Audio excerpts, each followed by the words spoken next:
देखो शांत रहेगा चित्त, बात करने का मन नहीं करेगा। हर गाड़ी में ब्रेक होता है, अगर ब्रेक ना हो तो वो नष्ट हो जाएगा।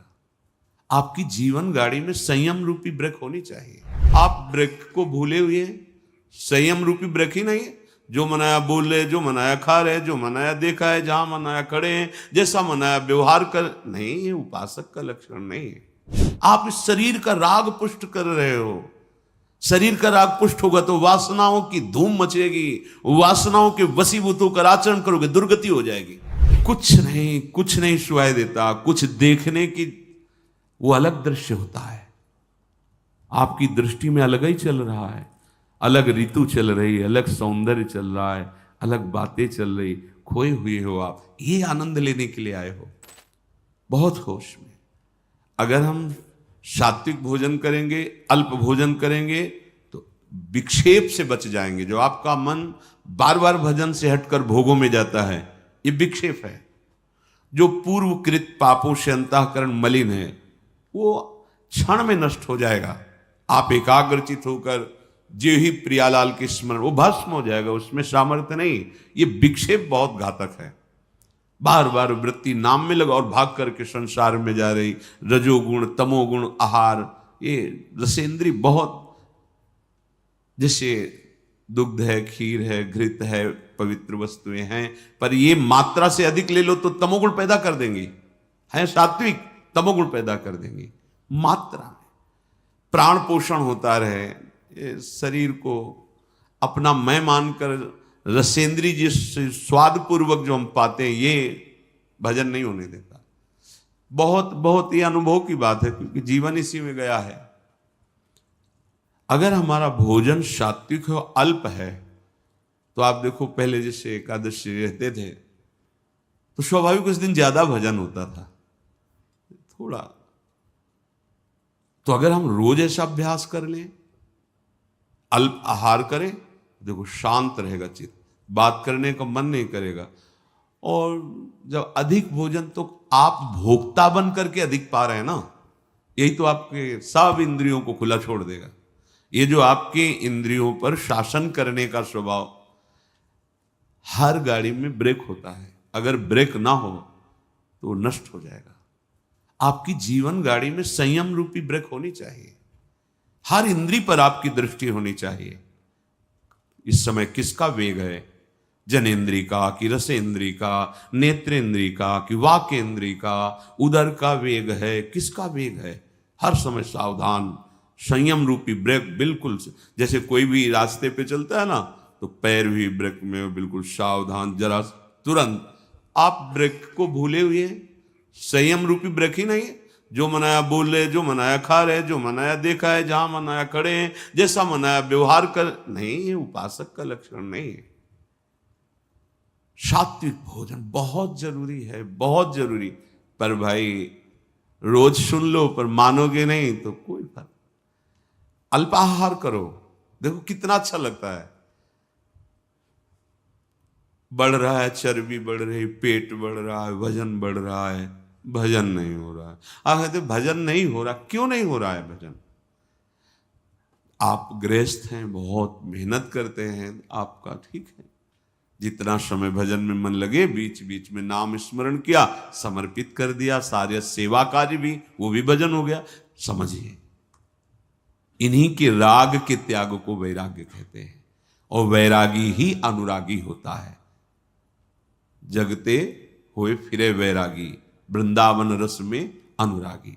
जब तक ये जग का मतलब हम बाहर देखने लगते हैं, यही है जग, इससे राग छोड़ो, सबसे छूट जाएगा। मूल यही है, इंद्रियों के राग, मन के राग, शरीर के राग, इसको समझो, अध्यात्म को समझो।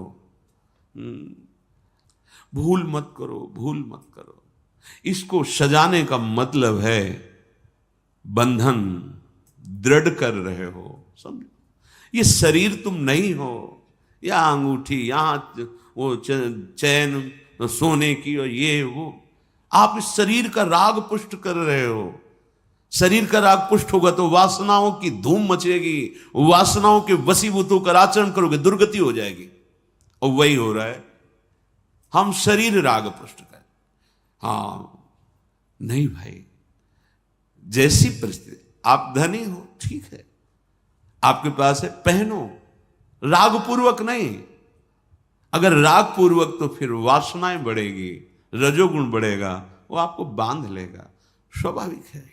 प्रियाजू को अर्पित करो, प्रसादी आभूषण, प्रसादी वस्त्र। गृहस्थ हो तो, विरक्त हो तो बस जो गुरु ने वस्त्र दिया उसी रहने से, आजीवन उसी रहने से, कुछ भी परिवर्तन नहीं, कुछ भी अधिक नहीं, एक भी वस्तु अधिक नहीं, जैसे जितना वैसे।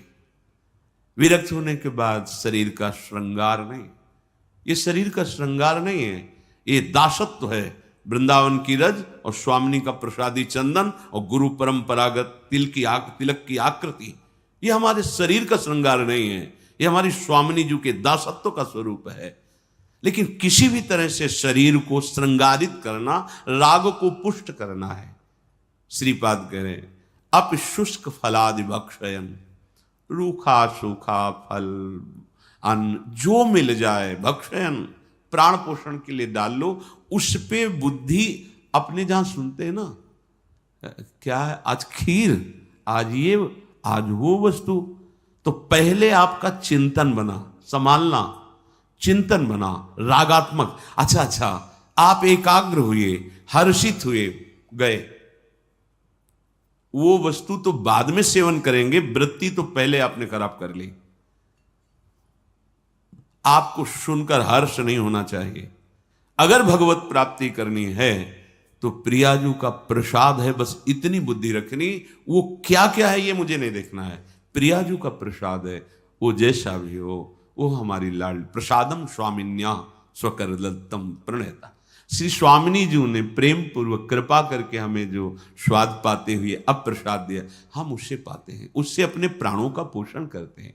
नाम वाणी से स्वरूप का पोषण होता है और प्रगट प्रसाद से देह का पोषण हो रहा है। अगर हम नाम वाणी में चित्त नहीं दिया तो शरीर पोषण को फिर संभाल नहीं पाएंगे, पक्की बात समझो। अगर हम नाम वाणी, तो फिर नाम वाणी से विस्मृत है तो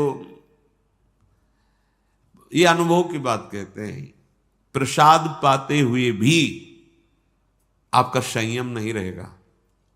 नाम वाणी सेवक शरण सदा रहे, अनत नहीं विश्राम, कै वाणी हरिवंश की कै हरिवंश।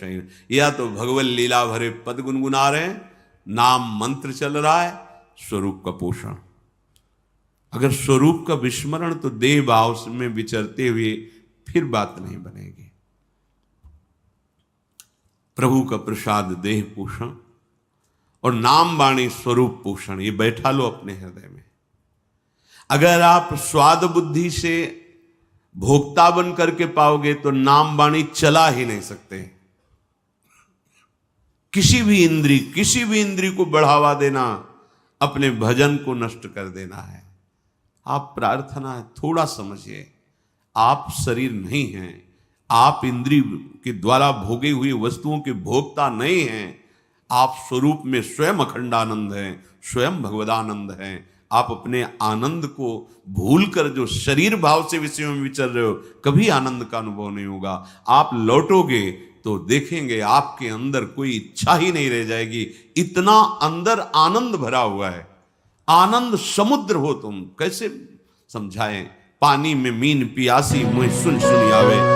जय गुरुदेव महाराज।